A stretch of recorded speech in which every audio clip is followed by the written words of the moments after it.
ബോറടിക്കണു. എന്തൊരു ചൂടാ. ഐസ്ക്രീം തിന്നാന്ന് തോന്നുന്നു. ഉമ്മച്ചേ, എനിക്കൊരു ഐസ്ക്രീം വാങ്ങിത്തരുമോ? ഏ അവിടെ ഒരു ഫ്രൂട്ട്സ്, എനിക്ക് വേണ്ട ഫ്രൂട്ട്സ്. ഏ വത്തക്ക ഐസ്ക്രീമോ? അടിപൊളി. അപ്പം നമുക്കിന്ന് ഒരു വത്തക്ക ഐസ്ക്രീം ഉണ്ടാക്കാം. അതിലേക്ക് ഇന്ന് നമ്മൾ എടുക്കുന്നത് ഒരു വത്തക്കയുടെ ഒരു പകുതി കഷണമാണ്. വത്തക്കയുടെ ഓടിൽ നിന്ന് വത്തക്കയും ഓടും തമ്മിൽ പിരിച്ചു എടുത്തണം. അങ്ങനെ നമ്മൾ എല്ലാവയും എടുത്തിട്ടുണ്ട്. ശേഷം വത്തക്കാത്തോട് അടിപൊളിയായി നമ്മൾ കട്ട് ചെയ്ത് ഈ ഒരു ഷേപ്പിലേക്ക് മാറ്റിയിട്ടുണ്ട്. കറക്റ്റ് റൗണ്ട് ഷേപ്പാണ് നമുക്ക് ഇതിലേക്ക് ആവശ്യം. അതിന് ശേഷം ഇതിലേക്ക് നമ്മൾ നേരത്തെ ചുരണ്ടി വെച്ച വത്തക്കകൾ കുരു ഒഴിവാക്കി ഇടുകയാണ് മിക്സിയിലേക്ക്. ശേഷം അതിലേക്ക് നമ്മുടെ മധുരം അനുസരിച്ച് നമ്മൾ പഞ്ചസാര ഇടണം. അപ്പോൾ ഞാനിപ്പോൾ ഒരു 3 ടീസ്പൂണാണ് പഞ്ചസാര ഇട്ടേക്കുന്നത്.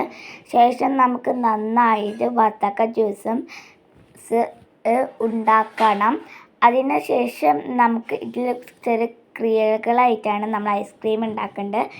അപ്പോൾ അത് മിക്സിയിൽ അടിച്ച് വന്ന വത്തക്കയിൽ കുറച്ചും കൂടി പാല് ഒഴിച്ച് നമുക്ക്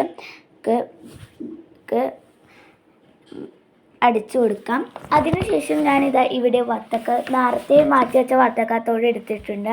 അതിലേക്ക് നമ്മൾ അടിച്ചു വെച്ച ഈ വത്തക്ക മിക്സ് ഒഴിച്ച് കൊടുക്കുകയാണ് ചെയ്യുന്നത്.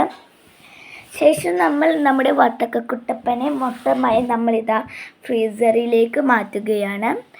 അപ്പോൾ നമ്മളിതാ ഫ്രീസറിലേക്ക് വെച്ചിട്ടുണ്ട് കേട്ടോ. ഇനി നമുക്ക് ഏകദേശം കുറച്ച് 24 മണിക്കൂർ കഴിഞ്ഞിട്ട്, ഒരു ദിവസം കഴിഞ്ഞിട്ടാണ് ഞാനത് എടുത്തേക്കുന്നത്. ശേഷം നമുക്കൊരു പാത്രം എടുക്കാം. ശേഷം നമ്മൾ വത്തക്ക ഐസ്ക്രീം കുട്ടനെ ടിക് ടിക് ടിക് ഒന്ന് തള്ളി കൊടുക്കാം. നല്ല അടിപൊളി സ്മെല്ലോടെയാണ് ആൾ വന്നേക്കണത്. നല്ല തണുപ്പിട്ടോ. ഇതെന്താ പോരടാ.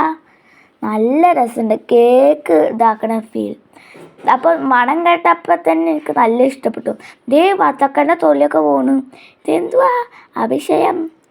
അപ്പോൾ നമുക്ക് ടേസ്റ്റ് ചെയ്ത് നോക്കാം. നല്ല തണുപ്പ്. അപ്പോൾ തോത്തുമുണ്ടൊക്കെ പിടിച്ച് നമുക്ക് ടേസ്റ്റ് ചെയ്യാം. ഇൻ്റെ പൊന്നോ അമ്മാരെ ടേസ്റ്റ്. സൂപ്പർ.